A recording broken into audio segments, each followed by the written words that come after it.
Salut à tous et bienvenue dans cette nouvelle vidéo consacrée à la série sur PyTorch et sur le traitement naturel du langage. Donc dans cette nouvelle vidéo, on va continuer ce qu'on a fait dans la dernière vidéo. On a vu vraiment une simple petite introduction à PyTorch et au système de gradient qu'on pouvait automatiquement traquer.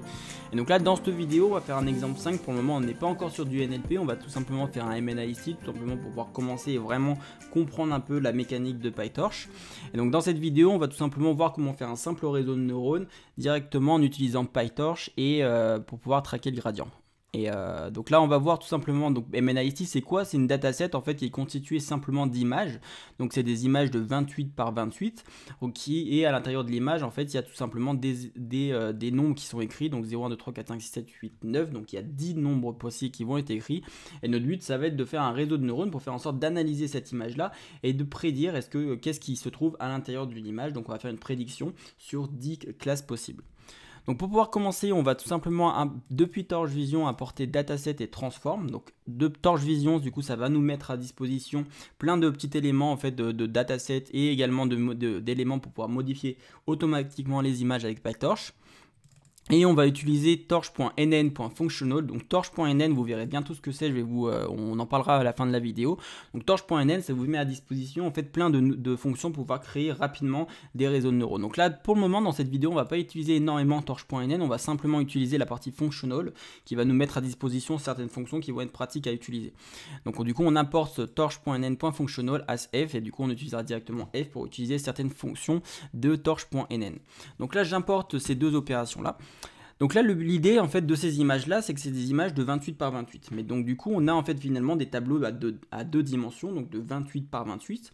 Et l'idée, c'est que ces tableaux-là, en fait, pour une image donnée, en fait, cette image-là, on peut également la représenter sous forme d'un vecteur. Donc au lieu d'utiliser un tableau de 28 par 28, on peut tout simplement en fait transformer ces images-là en vecteurs de 784 valeurs. Et en fait, en utilisant ces 784 valeurs, où chaque valeur représente un pixel de l'image, on va pouvoir au-dessus en fait tout simplement faire un réseau de neurones pour pouvoir classifier qu'est-ce qui se trouve dans l'image.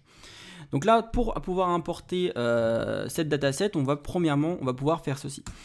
On va du coup utiliser directement torch.utils.data.dataloader, et on va tout simplement utiliser donc dataloader ici, ça va nous permettre de pouvoir charger une dataset avec PyTorch. Et la dataset qu'on va charger, elle est directement disponible depuis le Torch Vision dataset qu'on a importé ici. Et donc on va faire dataset.mnist. On va tout simplement ici lui dire où c'est qu'on veut stocker nos données. Donc moi je vais les stocker ici dans le dossier de data. Je vais lui spécifier le fait que ici je veux des données d'entraînement. Je vais lui spécifier que je veux télécharger les données si jamais je ne les ai pas encore téléchargées. Donc si elles ne sont pas téléchargées, elles vont se télécharger automatiquement avec cette ligne pour se mettre dans le dossier de data. Et ici je vais pouvoir définir la taille du batch size. Donc du coup ici moi je prendrai un batch size de 32. Donc à chaque fois que je demanderai en fait que je vais aller dans cette dataset, je vais avoir du coup un batch size de 32 et je ferai mon entraînement sur 32 images. Et ici je vais simplement dire que je veux du coup que je veux automatiquement en fait mélanger mon dataset pour qu'à chaque fois que je vais en fait dans mon dataset pour obtenir des batchs de 32, à chaque fois ce soit des batchs aléatoires. Et ici, je vais appliquer une transformation sur mon dataset pour faire en sorte de le modifier automatiquement. Donc ici, pareil, en transformation, qu'est-ce que je vais faire? Je vais faire donc transform.compose, donc du coup, je peux faire plusieurs transformations de suite.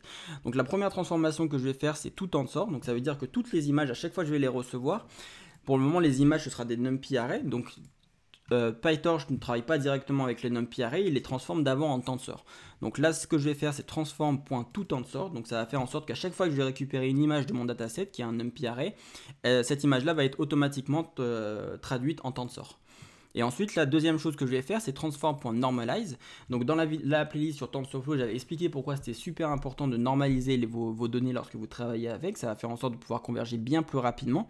Et donc là, transform.normalize, il prend deux paramètres, il prend la moyenne et l'écart type.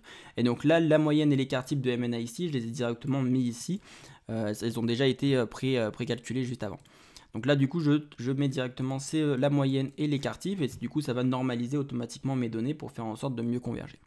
Et donc là, je vais faire exactement la même chose pour les données de test. Donc les données de test pour faire en sorte que lorsqu'on s'entraîne, on puisse regarder à quel point est-ce que le modèle qu'on est en train de faire performe sur les données de test. Et donc pour les données de test, je fais exactement la même chose. La seule chose, c'est que lorsque je charge MNIST ici, je mets que je ne veux pas les données d'entraînement. C'est la seule différence qu'il y a. Donc là, En faisant ça, du coup, je charge mes données. Donc là, si elles ne sont pas déjà téléchargées pour vous, elles vont automatiquement se télécharger. Maintenant, la deuxième chose à faire, ça va être maintenant d'initialiser mes variables. Donc les variables, je vais initialiser les paramètres de mon réseau de neurones. Donc c'est les paramètres qui vont pouvoir être modifiés grâce à la descente de gradient. Donc ces paramètres, combien on en a?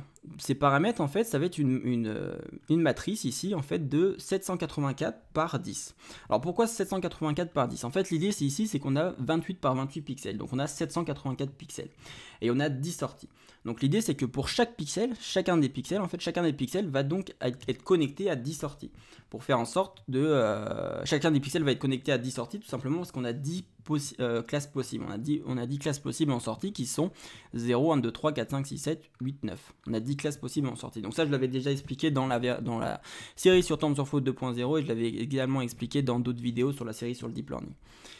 Donc chaque pixel va être connecté à 784 valeurs, ou sinon en fait chacune des 10 classes qui a en sortie va être connectée en fait à tous les pixels. Faut le voir comme ça en fait. Faut le voir que pour chaque là il y a 10 colonnes, et donc chaque colonne en fait, pour chaque colonne en fait il y a tous les poids qui sont associés pour chaque pixel. Donc là pour cette colonne là, donc cette colonne ça va être par exemple l'indice 0. Donc le but de cette colonne-là, en fait, cette colonne-là va avoir tous les poids qui vont permettre de faire la prédiction du premier neurone. Donc le premier neurone, du coup, il va s'intéresser à faire la prédiction de la classe 0. Donc si en gros le premier neurone en gros a une valeur d'activation très haute, ça va être grâce à tous les poids ici qui vont être, où chaque poids va être associé à un pixel de l'image. Donc ce poids-là, ce poids numéro 1, ici, enfin le poids à l'indice 0 ici, ça va être le poids de la première classe, donc la classe 0. Et donc ce premier poids-là, ça va être en fait le poids qui est associé à ce pixel-là. Celui-ci, c'est le poids qui est associé à ce pixel-là, le deuxième pixel, etc. Donc 784 poids pour les 784 pixels qu'il y a sur l'image. Et donc ici, pareil, ça va être du coup après la deuxième colonne, donc ça va être du coup cette deuxième colonne va prédire cette classe-là, la troisième colonne va prédire cette classe-là, etc. Et donc c'est pour ça qu'on a donc une matrice ici de 784 par 10 valeurs. Et donc du coup, tout ce qu'on va faire en fait à la fin pour obtenir du coup nos valeurs d'activation pour chacune des classes, on va tout simplement prendre notre vecteur, donc notre vecteur input, donc le vecteur i, ici qui a les 784 pixels de l'image, et on va faire le dot product avec du coup avec la matrice qu'il y a ici. Et du coup, en faisant ça, ici notre vecteur, c'est un vecteur de 784 valeurs, la matrice de ces 784 par 10, et donc on obtiendra un résultat qui est ici de simplement 10. Et donc lorsqu'on va faire ça, on va tout simplement obtenir plein de valeurs linéaires en fait en sortie. On aura un vecteur avec 10 valeurs qui sont linéaires. Donc je le montrerai juste après, on aura 10 valeurs linéaires. Et donc ces valeurs linéaires, en fait, pour le moment, on ne voudra pas qu'elles soient linéaires, on voudra obtenir des probabilités. Et pour obtenir des probabilités en sortie, donc on voudra en gros simplement avoir une distribution de probabilité où la plus grosse probabilité, en fait, on aura une probabilité par exemple ici que ce soit un 9. Et probabilité que ce soit 8, et quand on fait l'addition de toutes ces probabilités, on voudra que le résultat soit égal à 1 pour avoir une distribution sur toutes les 10 classes possibles. Et donc pour obtenir comme ça cette distribution de probabilité sur les 10 classes, eh ben, on appliquera tout simplement un softmax sur notre activation et on aura finalement notre output final qui aura 10 valeurs où la somme de toutes les valeurs sera égale à 1. Donc ça, c'est les opérations qu'on va effectuer. Donc la première chose, c'est qu'on va donc initialiser notre premier tensor. Donc pour pouvoir initialiser notre premier tensor, on ne va pas le faire exactement comme on l'avait fait la dernière fois. La dernière fois, on avait mis directement la valeur torch, on avait utilisé torch.tensor et on avait mis 3. Ici, ce qu'on va faire, c'est qu'on va utiliser torch.randn. Et randn directement, on va lui passer la shape qu'on a envie d'avoir. Et randn, ça va automatiquement initialiser nos poids de manière aléatoire. Donc, et du coup ici on dit bien le fait qu'on veut le gradient pour ces opérations là, puisqu'à un moment donné on va vouloir calculer le gradient de tous nos paramètres pour faire en sorte de changer nos poids pour minimiser l'erreur que notre modèle va effectuer. Et donc là, si j'affiche les poids ici, hop, et bien si j'affiche les poids ici, on a bien donc 784 valeurs ici et on en a 10 ici pour les colonnes. Donc là, si j'affiche la shape, on en a donc 784 par 10. Donc ça, c'est donc nos poids qui vont nous permettre, c'est donc les poids de notre réseau de neurones qui vont nous permettre de faire des prédictions. Donc là maintenant, ce qu'on va faire, c'est qu'on va faire notre première fonction qui va être notre fonction de test. Donc là, c'est test dans le sens où on va utiliser cette méthode pour calculer la précision que notre modèle a sur les données de test. Donc sur nos données de test. Donc là, pour appeler cette fonction, elle va avoir besoin des poids. et elle va avoir besoin du test loader qui va nous permettre de pouvoir itérer dans nos données de test. Donc là, la première chose qu'on va faire, c'est obtenir la taille de nos données de test, et pour le moment correct 0, ça va nous permettre de voir à quel point, ça va nous permettre de calculer la précision qu'on a sur nos données de test. Donc là, je vais parcourir les données d'entraînement, enfin les données de test, pardon. Donc là, en parcourant ces données, en fait, je vais obtenir deux choses. Je vais obtenir batch, enfin trois choses. Je vais obtenir les data. Donc là, si je peux afficher data.shape, et je vais obtenir target.shape. Donc là, si j'affiche ça, hop. Donc là, je mets un break. Donc là, j'obtiens l'indice du batch actuel. Donc là, c'est le batch numéro 0. Et ensuite, parce que là, j'arrête directement ma boucle. J'obtiens la shape, donc de data. Enfin, du coup, j'obtiens data et là, j'affiche la shape. Ici, j'obtiens donc 32 valeurs. Donc, c'est parce qu'on a choisi des batchs de 32. Donc là, j'obtiens 32 valeurs. Ou chacune, ou de 32, de 1, de 28 par 28. Et donc, 28 par 28, c'est ce que j'expliquais tout à l'heure avec la taille des images avec lesquelles on travaille ici. Donc là, la première chose qu'on va faire, et ensuite j'obtiens par contre target qui est donc égal à 32. Et donc en fait, target, si on l'affiche, ça nous affiche tout simplement, pour chacune des images, en fait, ça nous affiche ce qu'il y a dans l'image. Donc là, en fait, du coup, ça c'est un 8, parce que du coup, c'est 0, 1, 2, 3, 4, 5, 6, 7. Donc c'est du coup ici un 8. Là, du coup, c'est un 7. Là, c'est un 3. Là, c'est un 2, parce que tout simplement, ça nous affiche l'indice de la classe. Du coup, ah non, du coup ça c'est un 7, ça c'est un 6, 2, 1, 4, enfin ça nous affiche directement du coup qu'est-ce qui se trouve dans l'image. Donc ici maintenant je vais changer en fait la shape. Donc là en fait tout simplement parce qu'on n'a pas envie de traiter direct, on n'a pas envie de travailler avec des images de 28 par 28, on va nous travailler avec un simple vecteur en fait de 784 valeurs. Parce que du coup, en obtenant ce vecteur de 784 valeurs, on pourra ici effectuer cette opération qui va nous permettre d'obtenir toutes les valeurs d'activation linéaire de nos 10 neurones de sortie. Et donc là, ce que je vais faire, c'est donc je vais reshape les valeurs. Donc du coup, avec PyTorch, généralement, ce qui est fait pour pouvoir reshape, c'est d'utiliser la propriété view. Donc si je fais un data.view, je vais pouvoir en fait modifier la manière dont, enfin, je vais tout simplement modifier la shape en fait de ma matrice. Et donc ici, plutôt d'avoir, si j'affiche ici maintenant la shape de la target, donc sans afficher sa partie, donc si je fais donc data est égal à data.view -1 28 par 28, donc le -1 en gros ça veut dire qu'on laisse pour le moment le torche automatiquement déduire quelle sera la shape ici, mais on lui spécifie que ici on veut 28 x 28, donc on lui spécifie qu'on veut 784 valeurs.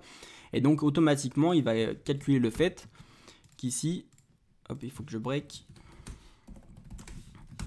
On va donc passer ici de 32, 1, 28, 28, on va passer du coup directement à 32 de 784. Donc là, on va avoir 32 valeurs, donc le batch size, et pour chacune de nos valeurs, on va avoir donc des vecteurs de 784 qui représentent notre image.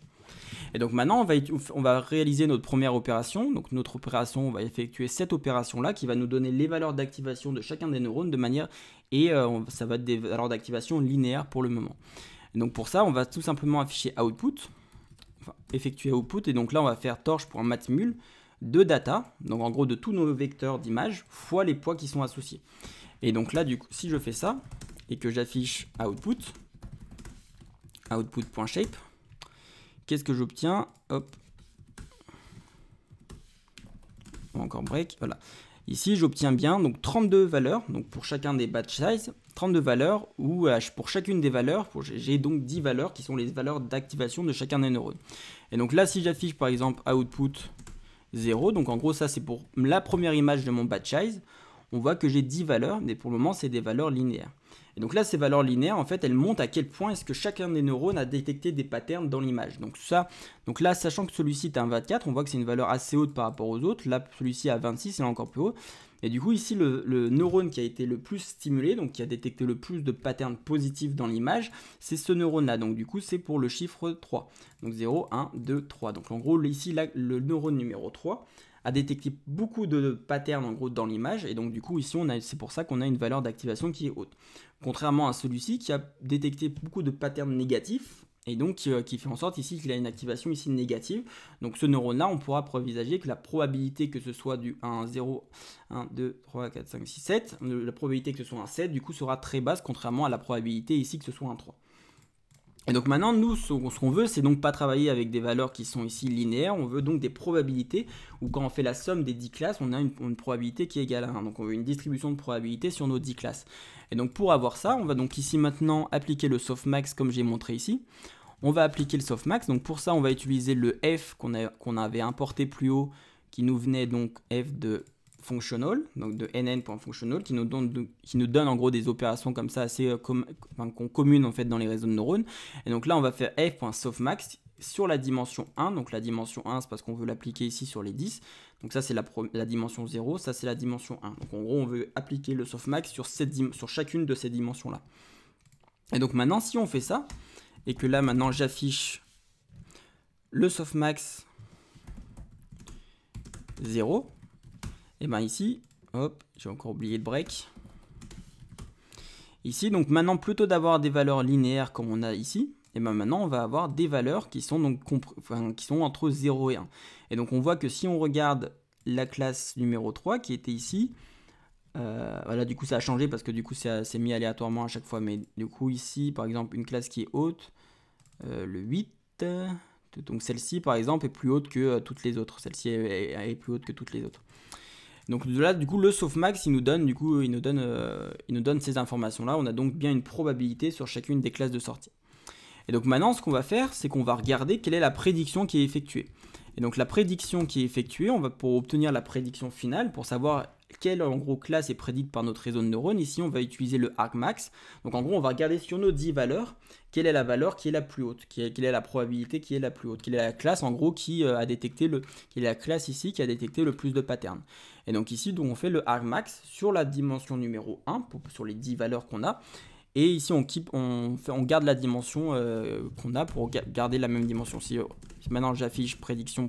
Donc là, je vais afficher deux choses. Je vais afficher prédiction 0 et prédiction.shape. Et je break à la fin.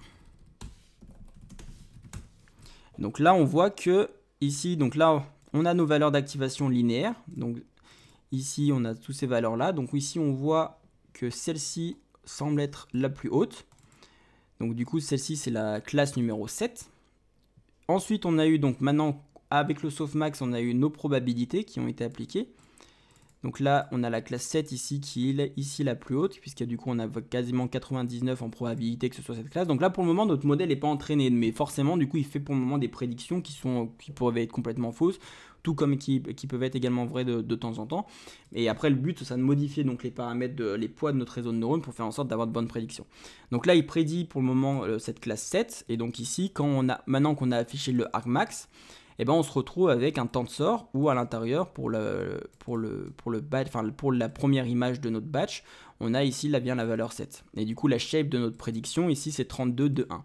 Et donc là, si j'aurais pas utilisé le keep dimension à true, j'aurais obtenu en fait 32 valeurs au lieu de 32 valeurs de 1. En fait, là, ça modifie juste ça, et ça nous permettra d'effectuer la prochaine opération correctement.